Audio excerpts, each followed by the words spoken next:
നിങ്ങളുടെ ബെഡ്റൂംസിൻ്റെ വാളിൽ ഈ കാണുന്ന പോലെ സ്പോട്സോ അല്ലെങ്കിൽ പെയിൻറ് പൊളിഞ്ഞിരിക്കുന്നതായിട്ടൊരു എക്സ്പീരിയൻസോ ഉണ്ടോ? എന്താണ് അവിടെ സംഭവിക്കുന്നത്? എന്തുകൊണ്ടാണ് സംഭവിച്ചത്? ബെഡ്റൂമിൻ്റെ ഇത് സംഭവിച്ചിരിക്കുന്ന വാളിൻ്റെ ബാക്ക് സൈഡ് എന്ന് പറയുന്ന വാഷ്റൂം ആയിരിക്കാം. സോ എങ്ങനെയാണ് ഇത് സംഭവിച്ചത് നമുക്ക് നോക്കാം. 6 to 10 ഇയേഴ്സ് ബാക്ക് വരേക്കും നമ്മൾ നോർമലി വാഷ്റൂമിൻ്റെ ടൈൽ ചെയ്യുമ്പോൾ ഇതിൻ്റെ ജോയിൻറ്റ്സ് ചെയ്യുന്നത് സാധാരണ ജോയിൻറ്റ് കോമ്പൗണ്ട്സ് വെച്ചിട്ടാണ്. വൈറ്റ് കളറിലെ പൗഡറോ അല്ലെങ്കിൽ യെല്ലോ കളറിലെ പൗഡറോ വെച്ചിട്ടാണ് ജോയിൻറ്റ് ഫില്ല് ചെയ്തുകൊണ്ടിരുന്നത്.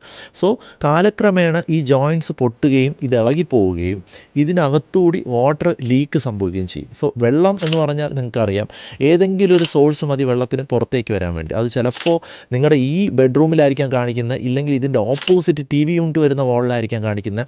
സോ എവിടെയാണോ വെള്ളത്തിന് ഓടി എത്താൻ ഒരു സോഴ്സ് ഉള്ളത്, ബെറ്റർ സോഴ്സ് ഉള്ളത്, അവിടേക്ക് ഈ വെള്ളം എത്തുകയും ഇത് പുറത്ത് കാണിക്കുകയും ചെയ്യും.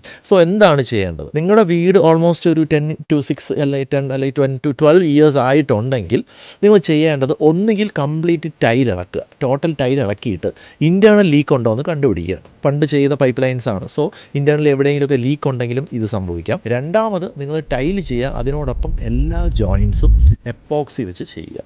എപ്പോക്സി ചെയ്യുകയാണെന്നുണ്ടെങ്കിൽ നിങ്ങൾക്ക് ഉറപ്പായിട്ടും വീണ്ടും ഒരു 10 മുതൽ 15 വർഷം വരെ വെള്ളം ലീക്കിൻ്റെ ഒരു പ്രശ്നം ഉണ്ടാകത്തില്ല. ഇത് ചെയ്യുകയാണെന്നുണ്ടെങ്കിൽ നിങ്ങൾക്ക് പൂർണ്ണമായിട്ടും ഈ പറഞ്ഞൊരു വാട്ടർ പ്രൂഫിലേക്ക് നിങ്ങളുടെ വാൾസ് കിട്ടും.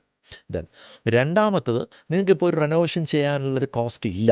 ഇത്രയും ടൈൽസ് പൊട്ടിക്കുക, ഇത്രയും ക്ലോസറ്റ് നമ്മൾ ഇളക്കി മാറ്റുക, അതിനുള്ളൊരു കോസ്റ്റ് നിങ്ങൾക്കില്ലെങ്കിൽ ഈസി ആയിട്ട് ചെയ്യാൻ പറ്റുന്നത് നിങ്ങളൊരു ടൈൽ പണി ചെയ്യുന്ന ആരെങ്കിലും വിളിച്ചതിന് ശേഷം എല്ലാ ജോയിൻറ്റ്സും നന്നായിട്ട് മെഷീൻ വെച്ചിട്ട് കട്ട് ചെയ്ത് ഗ്രൂസ് കറക്റ്റ് ആക്കുക. ഒരു 1 mm 2 mm ഗ്രൂ കറക്റ്റ് ആക്കുക. വീണ്ടും അതിനകത്തേക്ക് എപ്പോക്സി ഫില്ല് ചെയ്യുക.